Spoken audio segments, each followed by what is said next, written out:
Greetings from the Philippines. This short presentation focuses on the role food had on the Armada de Maluco after it crossed the Pacific Ocean. The crew had endured 3 months and 20 days of hunger that developed into extreme hunger and scurvy, and men died. In the Visayas, the fleet had a chance to replenish supplies and inquire about the route to Maluco, the Spice Islands, their ultimate destination. International relations benefits when all parties value trust, honor, and loyalty. The attributes can identify mutual ground to begin friendship and foreign diplomacy, even the search for food. One must remember that the Armada was out of food. How could Magellan feed over 100 men daily, all the way to the Spice Islands and from there back to Spain? Food security became the nexus of Magellan's foreign diplomacy. There were at least 7 procurement strategies used by the fleet in the Visayas. We will go over them one by one and explain them within the context of the Armada story. First, there is culinary diplomacy. When Magellan saw the first ancestral Filipino approaching him with friendliness, he invited him and his companions to join a meal on the beach. Even among a host and a visitor who do not speak each other's language, food can communicate a desire for friendship and peace. The 9 men from Suluan Island shared what they could from their supplies. Perhaps they noticed that Magellan and his men were very thin, and maybe they had that ring-eyed look of hunger. Sogop, as you see on the screen. Sogop is a Visayan word for relief or aid, and it may have been with that frame of mind that the Suluans promised to return in 4 days with food, and they did.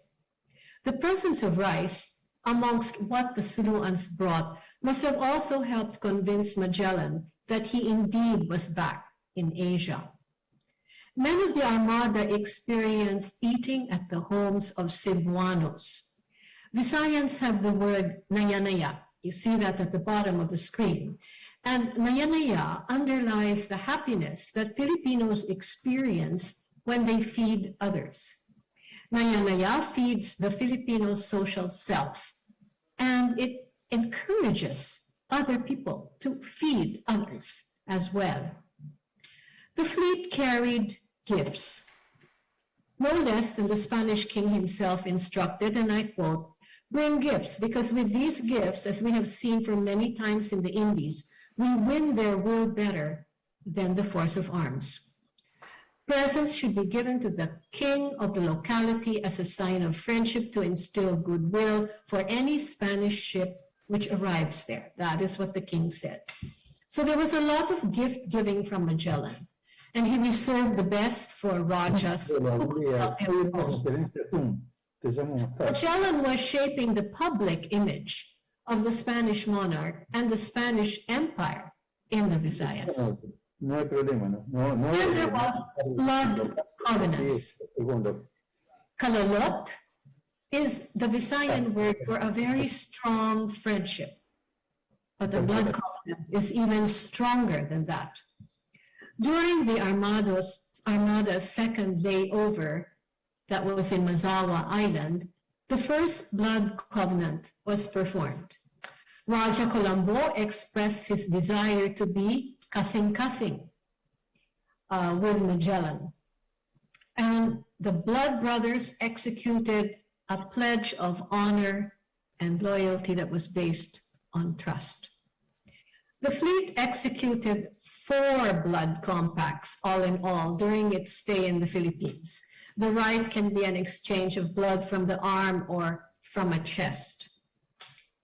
The 4th strategy was military deterrence. The blood compact can be performed for military aid, And the big ships and superior arms that Magellan had must have attracted Raja Colombo to stay on the good side of the foreigners. Trade diplomacy is very important in the Visayas. The Armada de Maluca was in waters where international trade had been ongoing since at least the 10th century. There had been Arabs, Indians, Malays. 13th century Chinese traders performed unwritten courtesies, including presenting white umbrellas to leaders in Mindoro at the northeastern edge of the Visayas. The Chinese stayed up to 8 months at a designated trading spot, while the local Mindoro traders brought Chinese goods around the Visayas and other places. When they returned, nothing had been lost. Everything was accounted for, and the locals were therefore respected for their honesty and their trustworthiness. In Malacca of 1511, where the Portuguese were, there were highly respected traders from Luzon who were living in Malacca.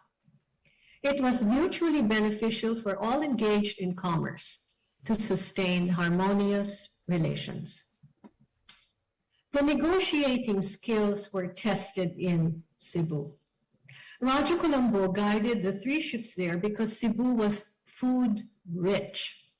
But Cebu's trading protocol required payment of an anchorage fee that the Spanish refused to pay. Representing the world's most important, most supreme monarch, they did not feel it was proper for them to pay the fee. The fleet's representative, Rabelo, was accompanied by Magellan's Malay slave translator named Enrique. Note that the dialogue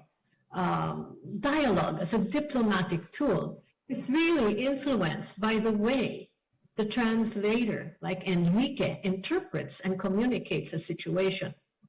Rabelo is said to have been a bit short-fused and arrogant, but still calm prevailed. Humabon said that he would suggest a solution the next day after consulting with his leaders. The foreigners, Rabelo and Enrique, were invited to have an all-meat meal before returning to their vessel. It was a menu of honor. Oops. How come I need to? There we go. And then the 6th strategy was mediation. When Rabelo and Enrique explained what had transpired, Raja Colombo, Magellan's blood brother, took it upon himself to mediate the situation. He personally explained to Humabon that the fleet needed to reprovision and even had goods to trade. Surely the discussion included news about how the Portuguese had overpowered Malacca and other islands known to the Visayan traders and leaders. Colombo, Magellan's blood brother, had seen with his own eyes the importance and the strength of Magellan's full body armor. By April 9th, a sandugo had been performed between Cebu's Humabon and Spain's Magellan. Humabon sent food, and Magellan gave luxury clothing and drinking cups. Note that the sandugo was not a ceremony in Cebu where both leaders were actually present. They used official representatives to bring the blood and the gifts. But now the fleet could trade on shore. Families even invited the foreign men to eat at their homes. Food was being purchased. But what seems to have been overlooked is that the fleet carried a finite number of items to give as gifts and to barter with. Still unaware of the route to the spiceries, the length of the trip, and if fresh food was available along the way, Magellan probably had to use his goods wisely. He would also have to buy spices for the return trip. The Armada arrived in March in the Philippines during fair weather. Magellan may have known that the typhoon season in the Moluccas starts around October to November. So Magellan probably felt that he he really just better stock up on his food as much as possible and be on his way. After Raja Humabon and his community asked to be baptized Christians, Magellan decided on presiding over a ceremonial pledge of allegiance. And this is where the tables start to turn. Magellan's chiefs were ordered to pledge allegiance to Humabon, and then Humabon pledged his loyalty to King Charles V. Magellan was acting out his role as a diplomat on behalf of Spain, and he presided while wearing his Order of Santiago uniform and before an image of Our Lady. It was now legal, according to Spanish law, for Magellan to expect a food quota from Humabon. 3 pigs, 3 goats, 3 measures of rice, 3 measures of millet, and other provisions were demanded of every chief loyal to Humabon. There is no evidence if the quota was considered oppressive, but it would still have lessened the community's provisions. Some Cebuano leaders may have considered the food quota tribute, just as Magellan had looked at the Visayan Honos. In the new arrangement, Magellan changed his tactics. A non-compliant village was burned to the ground. Oops. Let's see. Intimidation and force were now in use by the fleet. On April 26th, Chief Sula from Mactan Island, just across the strait from Humabon's realm, sent 2 goats to Magellan, saying he was prevented from giving 3 by another chief named Lapu-Lapu. And Sula asked for soldiers, a few soldiers, to help him handle Lapu-Lapu. After midnight, that same day, after that, midnight, Magellan, with an armed party of 49 men, sailed to the shore of Lapu-Lapu's village. It seems that at dawn, Magellan sent the formal notice giving Lapu-Lapu one last chance to comply or suffer the consequences of a fight. Well, on just his 20th day in Cebu, Magellan died at the Battle of Mactan after many miscalculations, especially the low tide that prevented use of his arquebuses, his crossbows, his mortars, and all his backup. You know, one wonders if instead of an immediate military response, some other diplomatic strategy could have been attempted. It seems that mediation was underutilized. Yes, it was underutilized. For the next 6 months, the fleet, now down to 2 ships, because they did not have enough men to handle 3 ships, wandered lost in the Visayas. They were like pirates in their frantic search to find food. Their fortune changed, however, when they intercepted a large boat, killed 7 men, and took 18 prisoners. They were all chieftains. And with one of those chiefs as their guide, they finally headed south and made it to Maluco. On November 8, 1521, they finally reached Maluco, specifically Tidor Island, as I'm sure you all know, as center for clove. There they found Raja Sultan Manjor, who reigned, and he became their patron. The men of the fleet had learned how to respect native leaders. The first time Raja Manzor came in his royal prow to the fleet, the Spanish took a small boat out to meet him, thereby showing him honor. They sat at his feet, keeping Manzor's head always above theirs. And when Manzor left their boat, they discharged a salute with their guns in his honor. They used all their diplomatic strategies, everything they had learned in the Philippines, except the sandugo, intimidation, and violence, in order to establish an alliance in Tidor based on trust. As a result, they were fed well, protected, loaded with clove, provision for the return trip, and even provided with pilots to guide them into the South Sea and out of Portuguese waters when they left Mari Island in the care of Raja Sultan Manzor on December 21st, 1521. I think there is a lesson there that food security for both the hosts and the visitors is significant in understanding the history of the circumnavigation in the Philippines. And just as a little note, I guess we all know that on September 6, 1522, Victoria reached the Bay of Sanlúcar de Barrameda.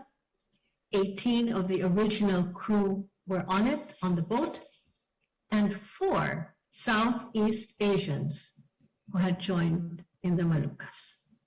And so that is our story, our interpretation of what happened because of food security, the lack of food. Thank you.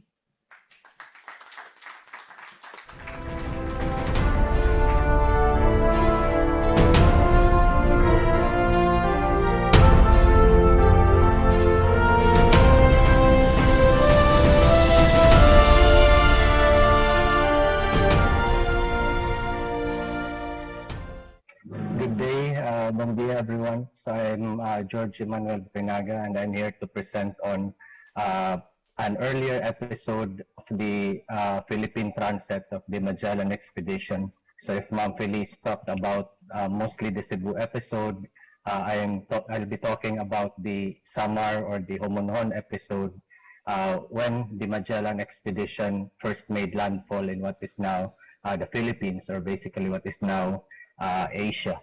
So I asked the following questions. What role did Homonhon Island play during the Magellan expedition's first circumnavigation of the world from 1519 to 1522?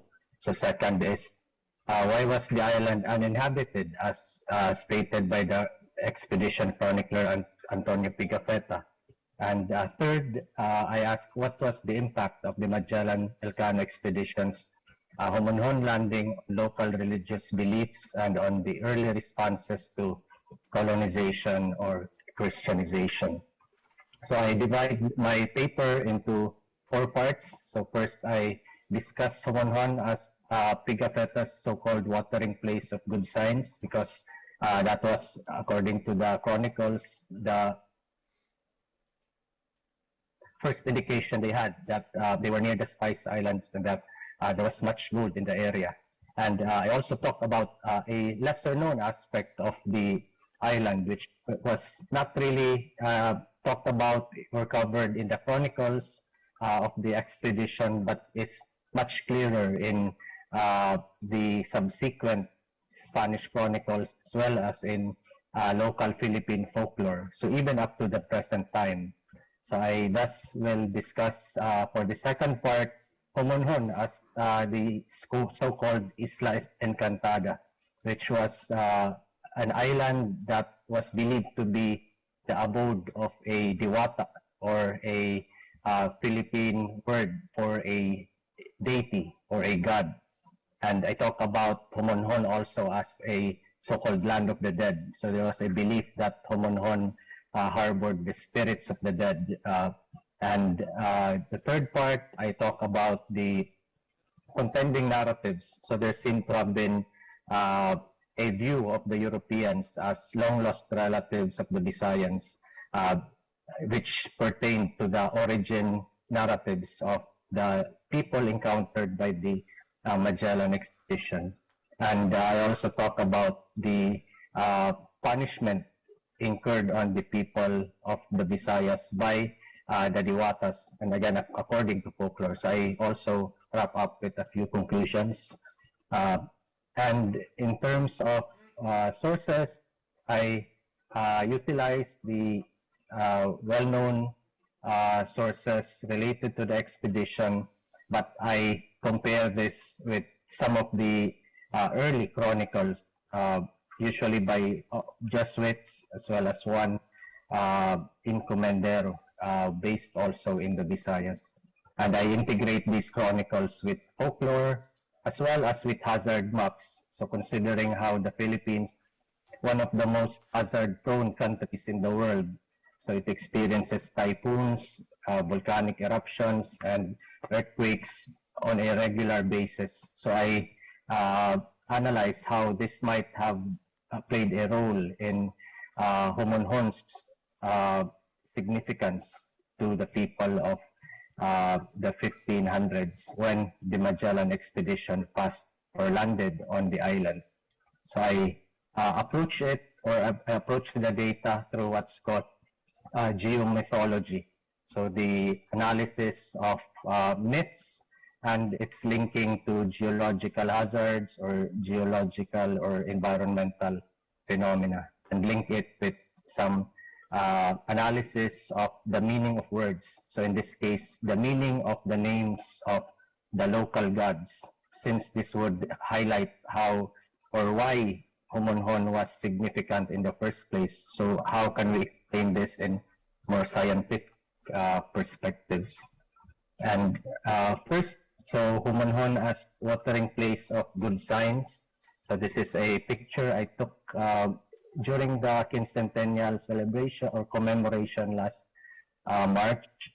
So I include here some of the highlights of the Magellan expeditions, or Magellan and Elcano expeditions brief stay, so around 8 days that they were in Homonhon Island. So they, as mentioned by Ma'am Feliz, had crossed the Pacific, and they were hungry, they were suffering from scurvy, they were thirsty, and this island happened to have the appropriate resources in order for the expedition to get much needed rest and recreation.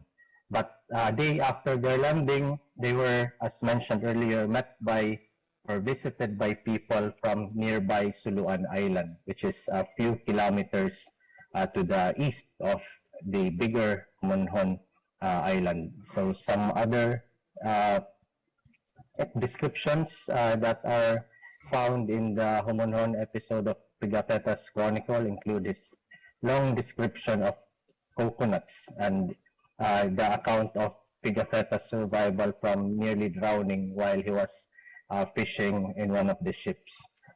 And I'd like to point out that there's some rocks in Homonhon that would suggest that this was indeed a place where the expedition landed. So there's even a chronicle or a book written by a certain Jean Ives Blatt, which talks about these rocks as a possible landmark of the Magellan stay in Homonhon in 1521.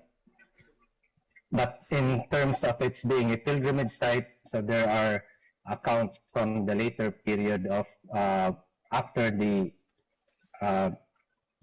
coming of the expedition, which states that Homonhon had been the abode of an indigenous Diwata called Makapatag, who Father Alcina, who was a Jesuit missionary, described as like Jupiter of the Romans, so meaning he was the greatest of these indigenous gods.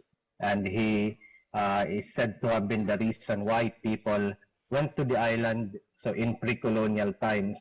So there were resources like sacred water or firewood that they procured in the island, but they needed proper permission in order to for these items to be usable. Otherwise, if they did not commit the proper ritual, these items would prove useless. So the water would be salty, or the firewood would be damp and not burnable, like what they had intended to use it for. So even today, these resources are still found in abundance in the island. So there's the firewood, Philippine ironwood, which is perhaps the same item mentioned in some of the early chronicles, and these spring water or fresh water that the Magellan expedition also availed of during their brief stay and rest island. So this is where Homonhon is situated, where the pin is located, and these are the Visayan Islands. So Ma'am Felice here talked about Cebu, but my analysis will focus more on the Samar Leyte area, where subsequent events would suggest that the Diwata of Homonhon had been angered by the presence of the Spaniards and the subsequent colonization of the Visayans. So Homonhon, as I mentioned, was regarded as or called Isla Encantada by the Spaniards. So why was this? Again, the chronicles tell us that some of these Diwatas were associated with certain places, and in the case of some of the early chronicles as well as subsequent ethnographies, so we can begin to map out where these indigenous deities were believed to be based. So some of them were believed to be based in sacred mountains or in nearby islands. But there's this pattern in the chronicles and in the ethnographies that they are often associated with natural hazards. So there was a Diwata associated with typhoons. There was a Diwata associated with earthquakes, and there was also a Diwata or an indigenous god associated with volcanic eruptions, like Laon in Negros, where a mountain called Canlaon or belonging to Laon is found.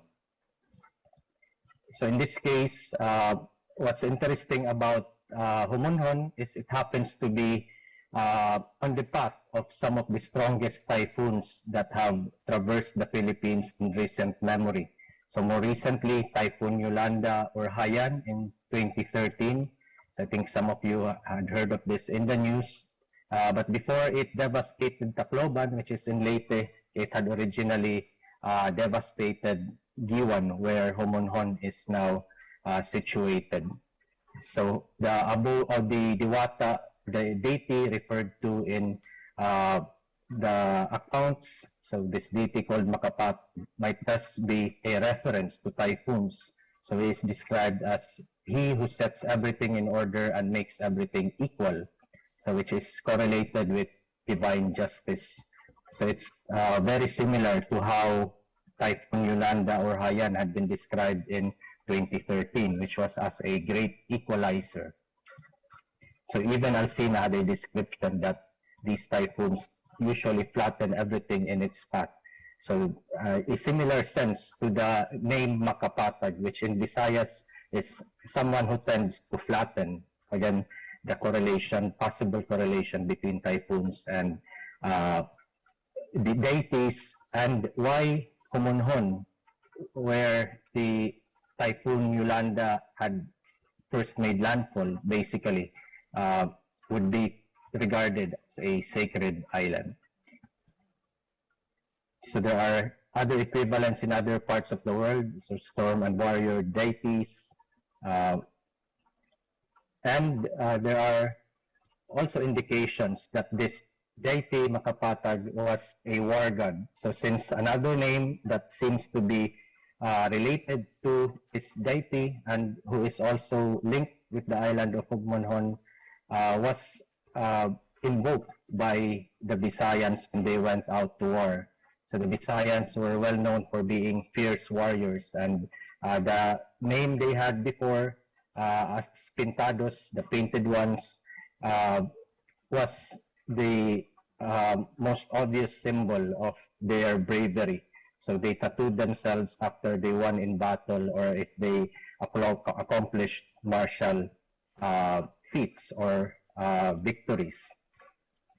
So there's this account that indicate that Homonhon was close to these areas that were notorious in pre-colonial times, so they were well known as raiders. And it's possible that Homonhon might have also served as a pilgrimage site for these warriors when they went out to raid enemy communities. So there are words in the dictionaries that would suggest that in seeking ferocity, so this ferocity or bravery that they supposedly got from their ancestors might have been obtainable also from Homonhon.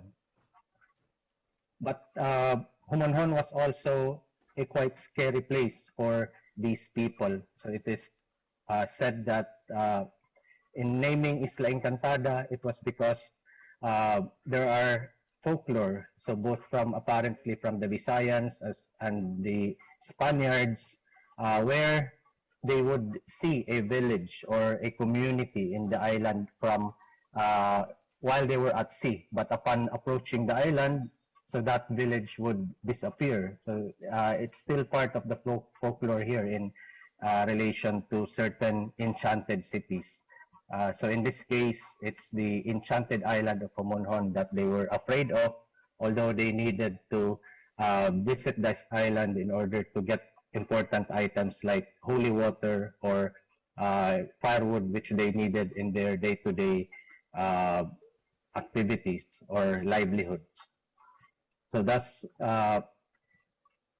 they had to perform the appropriate rituals, otherwise they would feel the punishment of the Diwata that lived in the island. So there are accounts also in other parts of the Visayas and Mindanao, which I highlight in the yellow pins, that would suggest that it was linked to slave raiding. So this might be because Homonhon had served as a burial ground for their brave warriors, and possibly slaves were also sacrificed to join them in the afterlife, which again is associated with Homonhon. But the other extreme event or crisis in the early Spanish period linked to Homonhon was epidemic disease. So there are indications that there were two accounts or views that came out of the Magellan landing in Homonhon. So one was that Magellan seemed to have been, or at least the Europeans in general, had been viewed as returning relatives. So this was part of their origin narratives, since Makapatag, the god based in Homonhon, had been an integral part of the origin stories of these people. So this might be the reason why the landing of the expedition, even though early chronicles like Alcina did not believe this story, the natives would insist that Magellan did indeed land in Homonhon, and that in other accounts, their return had been seen as the return of long-lost relatives. So there was this story in their myths and tales that in the past, the Visayans had been dispersed by their primal parents, and the Europeans were the ones who escaped through the door. So the rest, the elites, the commoners, the slaves, were the ones who remained in the house. But there were also other people who did not regard the Spaniards as their relatives. So this might be because, again, of the experiences they had under early Spanish rule. Even though the others had been, other Visayans had been quite hospitable towards the Spaniards, and thus Samar, Leyte, and Masawa had been regarded as Las Islas Filipinas. So these were the islands that were first labeled as the Philippines. But there were interpretations that early typhoons and earthquakes during the Spanish period had been caused by the Diwatas because of their anger over Jesuit teachings. So they wanted the Visayans to return to their old religion and renounce their new faith, which was Christianity. So in the end, there were movements seeking a return to the old religion, but despite the disappearance of the Diwatas, their belief system in the locality still contains references to certain giant ancestors, which, if we go by the chronicles, this seems to have referred or continues to refer to Makapatag and the Diwata who inhabited Homonhon. So they link him with their strength as a community, with survival from the typhoon in 2013, and with resistance to the colonial powers. So in conclusion, the Magellan expeditions landing in Homonhon allowed for much needed rest and recovery after the expedition's transit across the Pacific. So Homonhon was uninhabited since it was locally regarded as a sacred island and pilgrimage site that served as the abode of their greatest Diwata, and an apparent burial site or spirit destination for warriors and ancestors. So folkloric evidence from the first 150 years after the expedition's arrival suggests that Magellan's landing in Homonhon was widely remembered in folk memory despite disbelief or doubt from early chronicles such as Alcinas. So the warm welcome of Suluan Islanders for the expedition also seems to have been linked to a view of Europeans as long-lost relatives and a view of epidemic disease and natural hazards of the early colonial period as punishment by the Homonhon-based Diwatas for Visayan accommodation to Spanish evangelization and colonization. So this ends my presentation. Thank you very much. Obrigado e bom dia.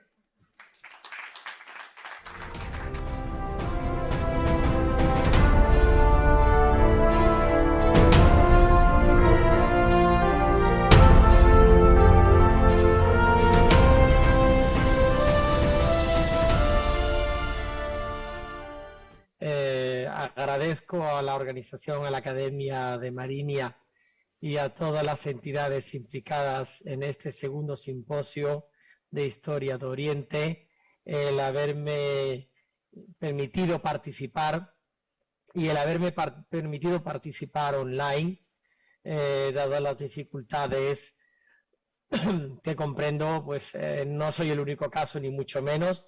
Veo caras conocidas de la otra parte del mundo, de las Islas Filipinas, por ejemplo, los que me han precedido además en la sesión de hoy. Y bueno, estoy muy contento de haber podido participar o de poder participar en este simposio. Mi presentación la voy a hacer en español. Voy a hablar más despacio, intentando pues que la comunicación sea posible y que todos me entiendan. En segundo lugar, quiero expresar que se trata de un estado actual de la investigación, no es una investigación concluida, bastante avanzada desde luego,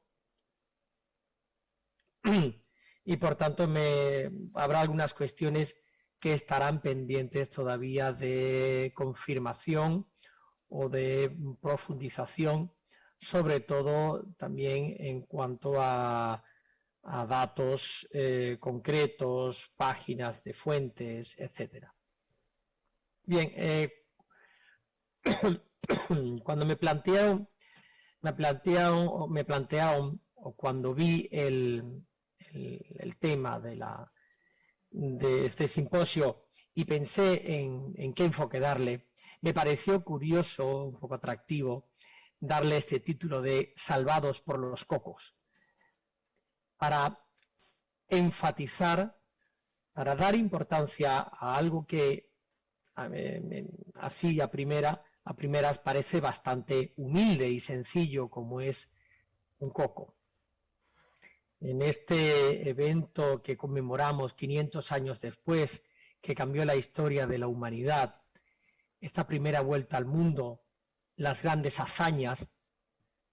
La cuestión de comer unos cocos, pues parece que es algo bastante secundario.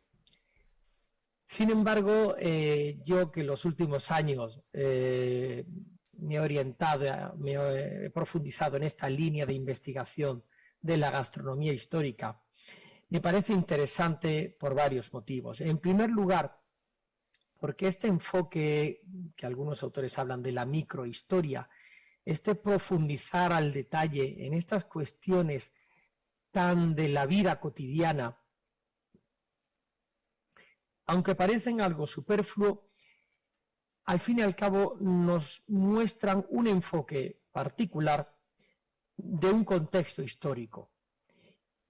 Y en segundo lugar, porque aunque parezca algo banal, los cocos, el alimento, son una pieza clave en esta expedición, porque sin alimento no hubieran sobrevivido. Y a los hechos me remito de las dificultades que pasaron por faltarles el alimento. Así pues, aunque los cocos son algo trivial, realmente acaban siendo algo trascendental para esta expedición. Los cocos, el arroz y aquellos alimentos que les permitieron llegar a las Islas Filipinas, llegar a las Islas Molucas y regresar a aquellos que regresaron, incluso algunos que regresaron algo más tarde.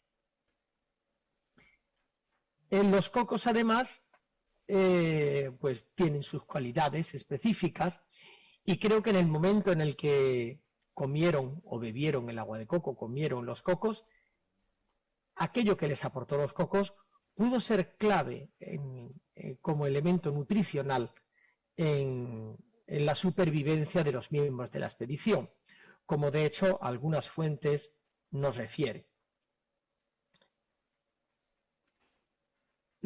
Bien, pues salvados por los cocos, por tanto, es una forma de acercarnos al descubrimiento, la aceptación por parte de los miembros de la expedición y de los europeos de este alimento.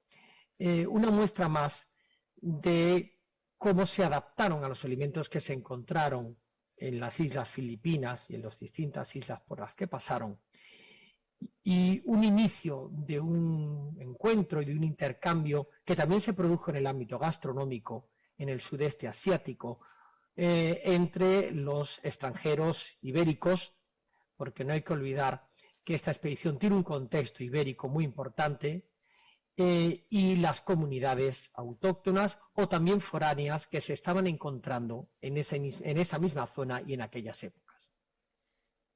Bien, para comprender la situación y la importancia del coco, de los cocos, vamos a acercarnos al contexto, a las circunstancias de la expedición justo antes de llegar a esas islas en las que pudieron abastecerse.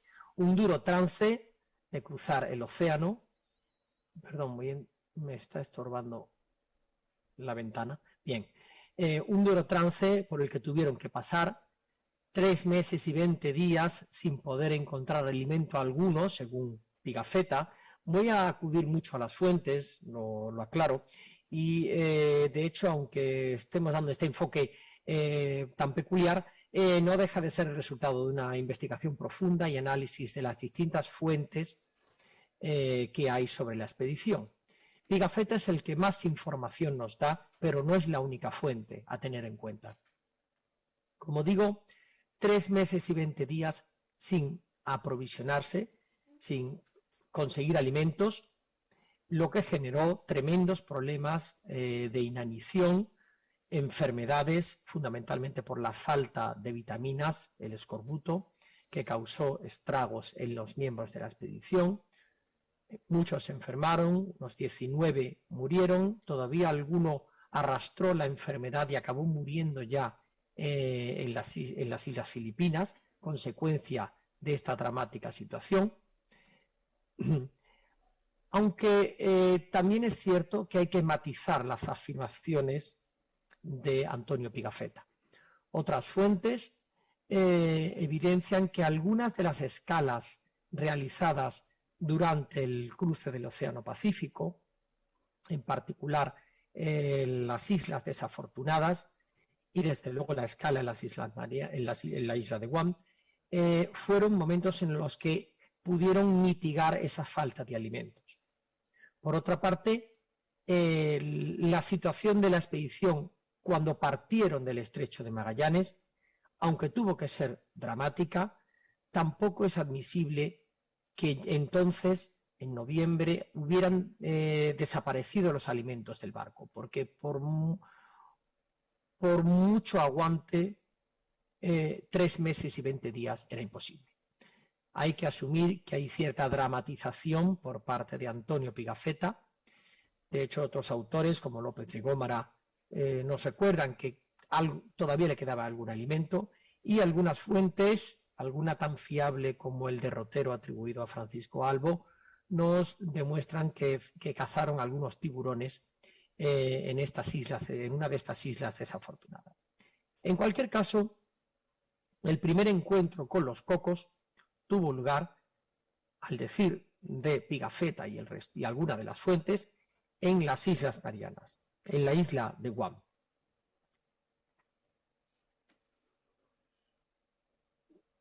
Es cierto que al comparar las distintas fuentes nos podemos encontrar con diferencias, algunos matices en esta información. Incluso algunas fuentes parecen confundir la escala en la isla de Guam y los alimentos que allí obtuvieron con la llegada a las Islas Filipinas. En cualquier caso, tanto Antonio Pigafetta como otros autores insisten en que en Guam encontraron, entre otros productos, los cocos. Cocos, aves, peces voladores, tubérculos, plátanos y otras frutas. Evidentemente las vitaminas eran clave para sobrevivir y probablemente sin esta escala en la isla de Guam no sabemos si hubieran llegado ni tan siquiera a las Islas Filipinas. Bien. Una vez que llegaron a Filipinas, en la isla de Homonhon, sabemos que hicieron aguada, se abastecieron de agua, por tanto, cazaron un cerdo, aunque realmente la clave estuvo en la llegada de nativos que les ofrecieron ya los primeros productos. No he podido asistir a la intervención de Felice Prudente Santa María, pero me consta, por haberla escuchado en otras ocasiones, la importancia de esta entrega de alimentos como parte de esos encuentros y de esas negociaciones entre los líderes filipinos y cómo agasajaban a los huéspedes que llegaban. Formaba parte de la diplomacia. Bien, pues aquí sabemos que entregan vino de palma, probablemente palmera cocodera, plátanos, 2 cocos, y sobre todo prometieron, unos días después, el 22 de marzo de 1521, entregarles, y así lo hicieron, cocos, naranjas dulces, un vaso de vino de palma. Bien, a partir de ahí, el tiempo que están en esta isla, hay una noticia muy, muy interesante. Acampan en tierra y se dedican a atender a los enfermos. Y dice Antonio Pigafetta, y hay que tener en cuenta en este sentido las fuentes utilizadas, porque las traducciones de los manuscritos de Antonio Pigafetta pueden diferir en esta información, pero acudiendo a las ediciones críticas y más exhaustivas, Magallanes atendió a los enfermos y dijo Pigafetta que les daba con sus propias manos agua de coco, que les confortaba mucho. Así pues, el agua de los cocos ayudó a salvar la vida a los enfermos que tenían en tierra. Bien, hagamos un paréntesis y acerquémonos al protagonista de hoy, o a mi protagonista, Cocos nucifera, un fruto de una planta de la familia de las Arecaceae. Parece que su origen está en el Golfo de Bengala, aunque ya hace millones de años se extendió por las costas del Océano Índico, Indonesia, y llegó hasta el Océano Pacífico, hasta el punto de que parece que hace millones de años llegó, hay algunas referencias de Nueva Zelanda y incluso es probable que llegase a América en algún momento anterior a la llegada de los españoles, de ahí que tengamos fuentes españolas que nos hablen de la existencia de cocos en América. El valor nutricional del coco es muy importante, es una fruta rica en grasas vegetales, carbohidratos, azúcares, minerales, vitamina B. Tiene un alto valor energético, algo clave para estos miembros de la expedición. Combinado con otras frutas, evidentemente ayudaba a mitigar su mala situación nutricional.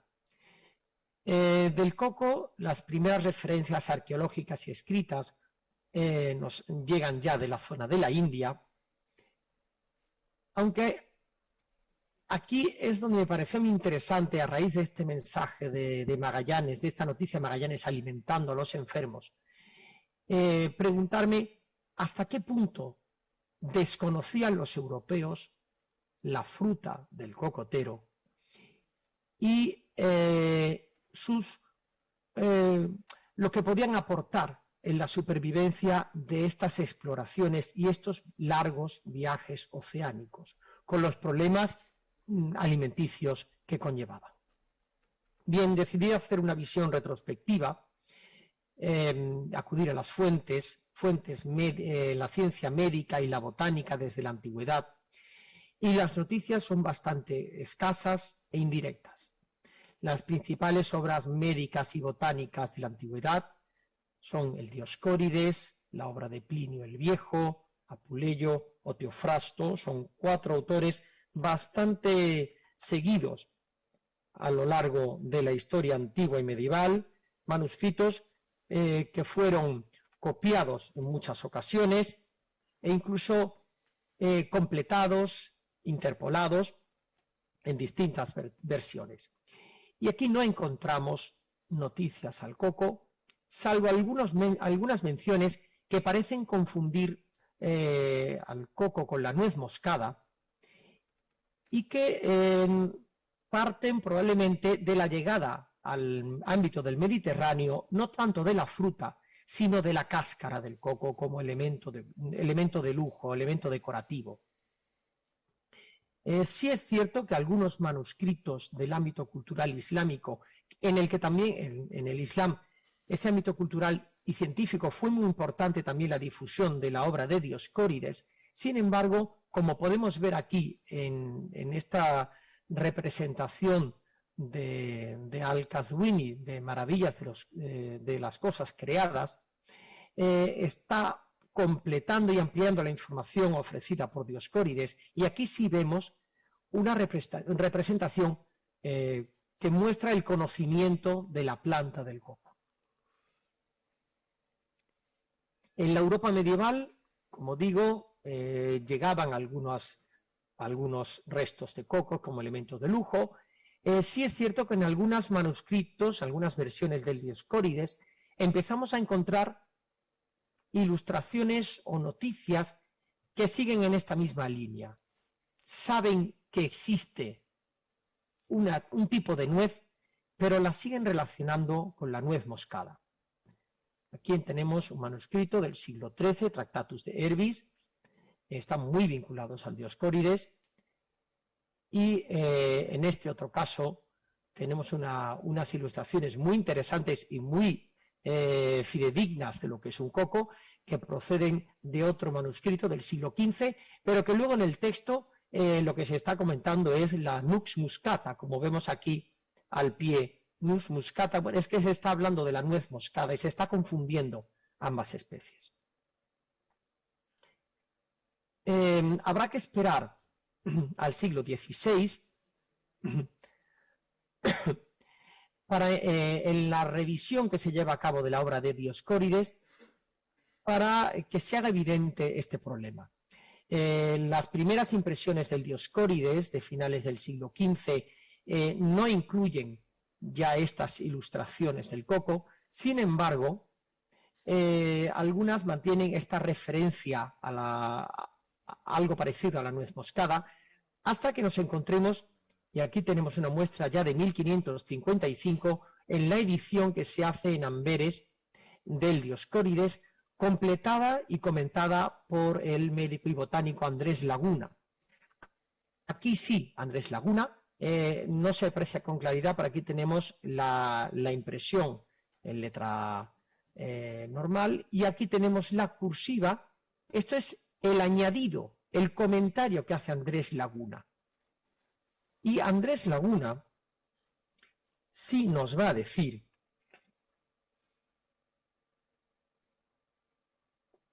nos va a comentar que debajo del nombre de nuez comprenden algunos el coco de la India, la nuez moscada o de especias, la bómica, la metela y finalmente el fruto del anacardo, de las cuales nueces los antiguos griegos no hicieron mención. El coco o nuez de la India es fruto de un árbol índico muy semejante a la palma.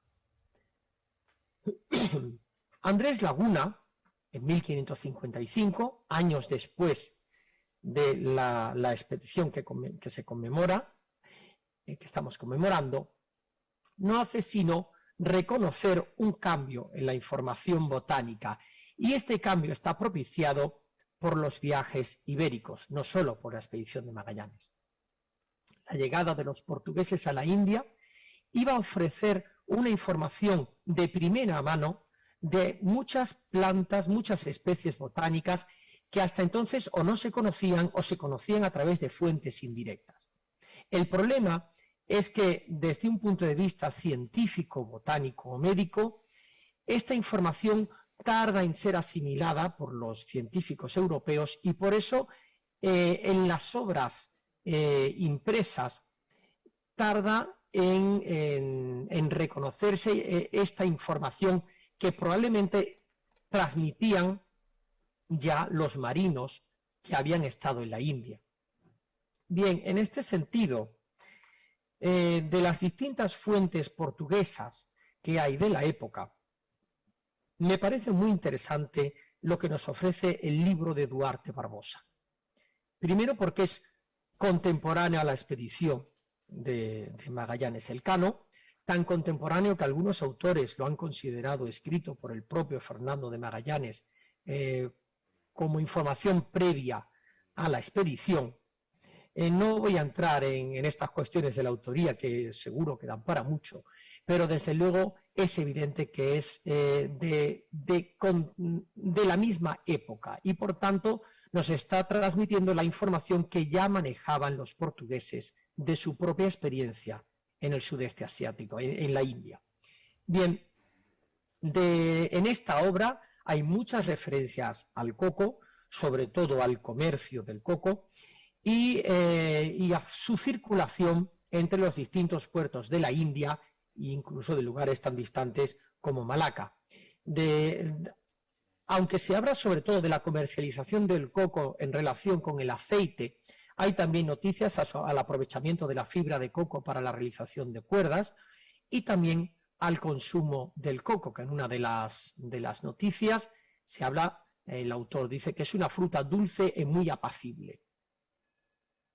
Bien, la experiencia de los portugueses y quienes con ellos estuvieron en la India acabaría llegando a la península ibérica, y tenemos aquí obras como la de Juan Fragoso, que aunque es de 1572, o Cristóbal da Costa. Cristóbal da Costa participó en expediciones en la India, estuvo en la India, y años después será cuando ponga por escrito y publique su obra de Tratado de Drogas. Aquí nos encontramos unas descripciones detalladas de muchas plantas por propia experiencia, en el caso de Cristóbal da Costa, donde nos refleja con claridad las cualidades del coco. No voy a profundizar en ello, pero con ello lo que quiero mostrar es que Magallanes tenía que tener alguna experiencia, algún conocimiento del coco. La cuestión está en si esa experiencia se pone en valor. Volvemos así a la expedición, los habíamos dejado en las Islas Filipinas, y acudiendo a las fuentes he buscado qué información nos dan del coco y si se le está dando un valor nutricional o si simplemente se consume como algo ocasional y secundario. Bien, resumiendo, en la estancia de las islas, en la isla de Massawa, aparecen algunas noticias a los cocos o al vino o licor de coco. En Cebú hay alguna noticia del consumo, por supuesto, del vino de coco, la miel de coco, la existencia de plantaciones de coco, aquella debajo de la cual murieron muchos, pero sin embargo no hay noticias de un interés por abastecerse de cocos. Lo mismo podríamos decir del viaje y las estancias en Mindanao, en Palawan o en Borneo, donde, aunque aparecen algunas referencias, no hay un interés por conseguirlo. Incluso cuando capturan a la salida de Borneo un barco cargado de cocos, probablemente con esa finalidad de producción de aceite, parece que no tienen mayor interés. En conclusión, cuando salen de las Islas Molucas, no se preocupan por abastecerse de cocos, cuando podrían haberse conservado muy bien en el viaje de vuelta y podrían haberles ayudado a compartir ese arroz y poderse alimentar mejor. Luego, desgraciadamente, no los valoraban, pese a que podían haber tenido alguna noticia de ellos.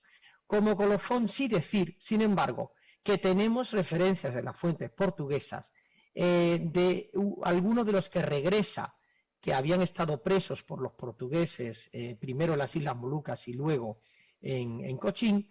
Bien, cuando parten, alguno de ellos da la noticia de que en el viaje de regreso tuvieron algún coco para comer. Luego, bueno, pues otro que también se pudo salvar por los cocos. Bien, y con esto, bueno, por concluir, tenía aquí algunas descripciones que dan Pigafetta y otros cronistas de la expedición, Pedro Martí de Anglería y López de Gómara en particular, en las que evidencian ese interés botánico y científico por esa planta. Muestra también del espíritu por conocer todas las especies que iban circulando o que iban llegando, las noticias de ellas a la Europa de principios del siglo XVI. Muchas gracias.